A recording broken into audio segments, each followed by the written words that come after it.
tayo na ride ng bigan. Bigan na kung saan ay 10 piso lang ang pagsakay sa kabayo.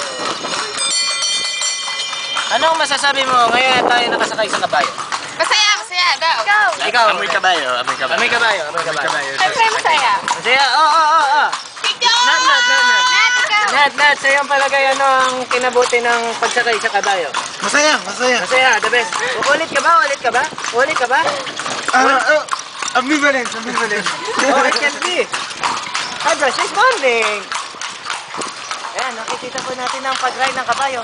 Humihirit ang kabayo. Hinahabol po kami ng isa pang kalesa. Ngayon. Say hi! Hi! Say ho! Say hey ho! Yeah! What an asshole! Nice one!